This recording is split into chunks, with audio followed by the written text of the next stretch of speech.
not like Mail and Drive's like, oh yeah, we know this. Yeah, Virginia yeah. Drivers not. Yeah, but sure. All right, so Yoshi versus me Swordfighter. Yeah, like I said, Beth is playing mostly me Swordfighter tonight, and the Yoshi out of Mr. Patch. This, how do you feel about this matchup?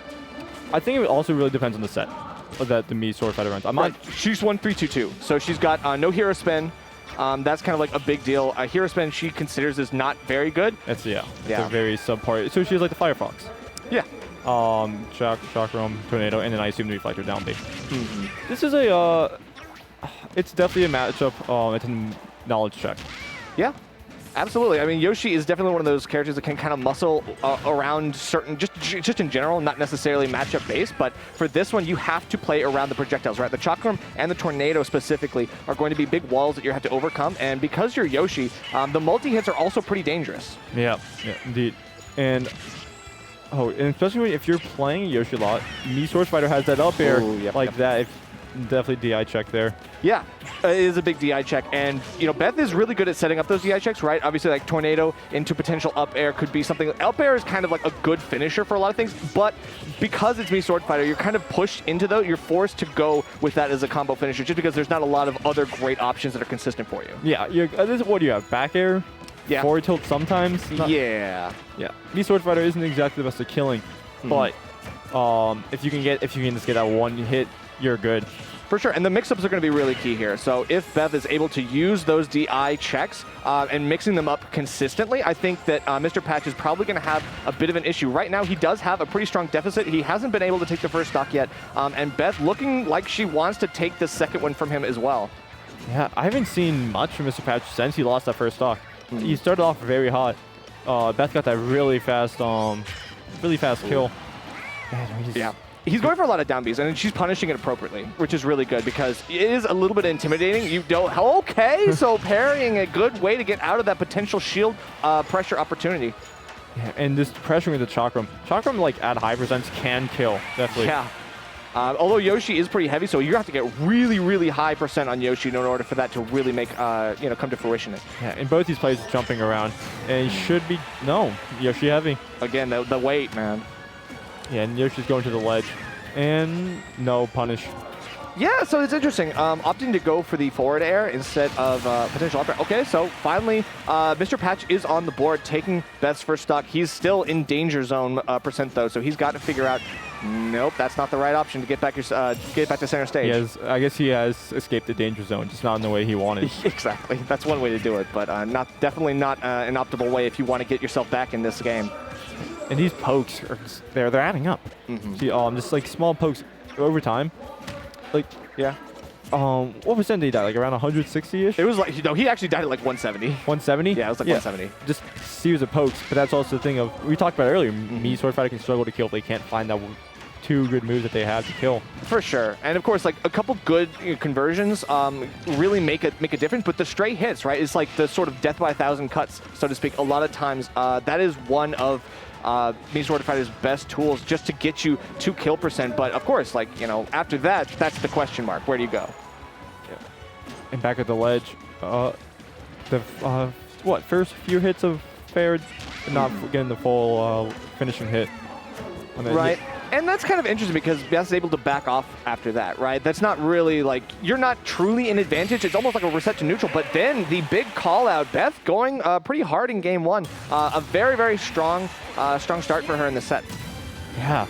I just realized also she has the, she's back. I know she's been practicing Pokemon Trainer, right? Pokemon Trainer, a little bit of Lucina. I've seen her Snake as well.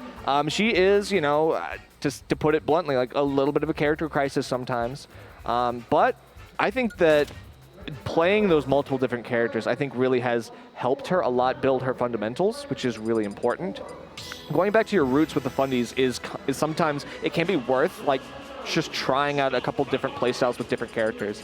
But in this case, she is going back to the me Swordfighter, and I think an early bracket, I think it can work. We'll see if it continues on later on. Should she be able to make it past Mr. Patch?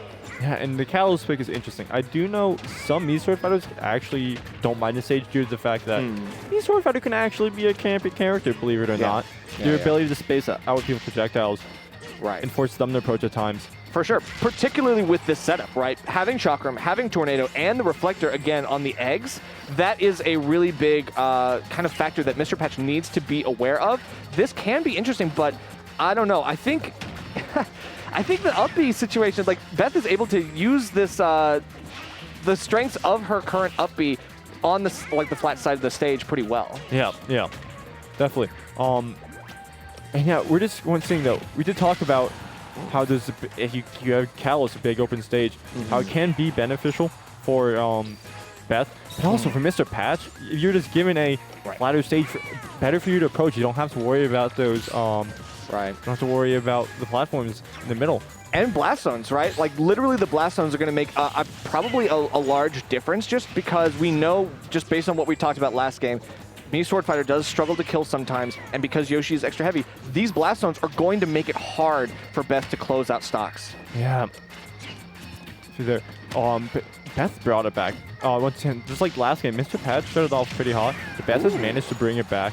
Although Mr. Patch still has somewhat of a lead, he has to find this kill, otherwise we could definitely see a situation like we saw last game. I think so. I mean, Yoshi definitely has no shortage of kill options, but going for the down B is definitely something that we saw him going for a lot in game 1. He wasn't able to get a lot of leverage off of it, but here, at least he manages to get the first stock. That's a big deal. But setting the momentum of this game, unfortunately, Beth is able to close it right back and only taking 13% on her part. So we'll see how it goes in the second stock reset.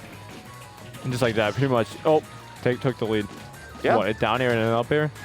Classic. But, yeah, we see right now, Mr. Patch he started to back off a little bit more before starting this rushing. So I think, jab lock. Okay, into the up tilt too. That was kind of interesting. I've never seen that, but it just kind of gives him an opportunity to take more percent. He's still got to get back and able to do so just under the plat. Yeah, and right now, we're just seeing the advantage state trade between these two characters. Neither one is able to keep it for too long before we reset a neutral. Right.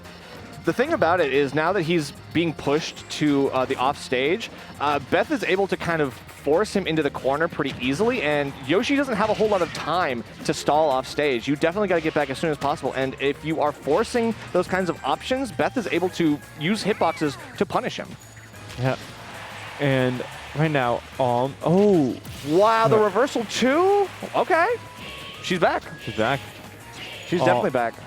Right now, if you're Mr. Patch, you kind of regret doing that. You upbeat off stage, which led to the reversal. Exactly. Kind of questionable what the input was, if it was a misinput. Yeah. But right now, that's where you have to be able to punish Swordfighter off that stage there. Right. But no, I think that was forward tilt.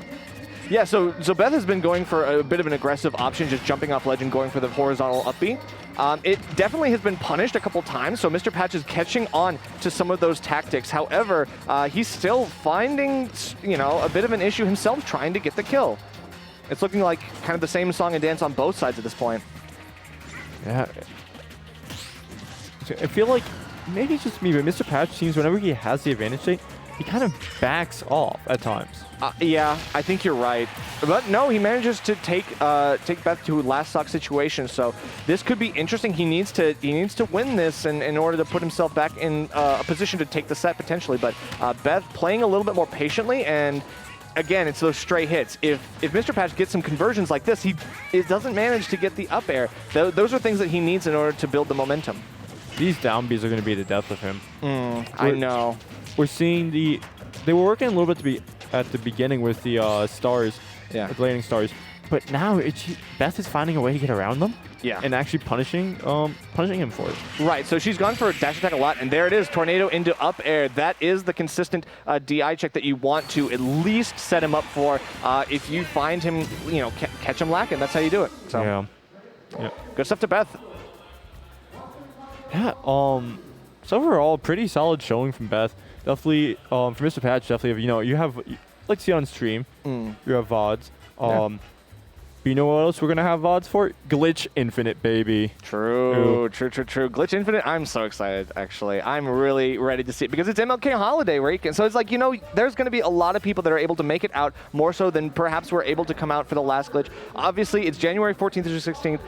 Registration will go up $10 after October 18th, so please sign up ASAP. The early bird registration is the GOAT. You got to do it, and it's smash.gg/glitch. And hey, you can't be there. It happens, you know. COVID, being across country, there's problems that come up. But you know what you can do? You can help support the prize pool in the match arena. We have the command. I know VGBC just used it. You can do free quests, or if you want to feel feeling generous. And hey, maybe you just don't have enough to come, but you want to help support it. Just donate money through there too. Absolutely, supporting the scene is so important, and we know that everyone who wants to see more amazing Smash Ultimate will step up and do what is necessary to help us, you know, thrive in this post-pandemic era.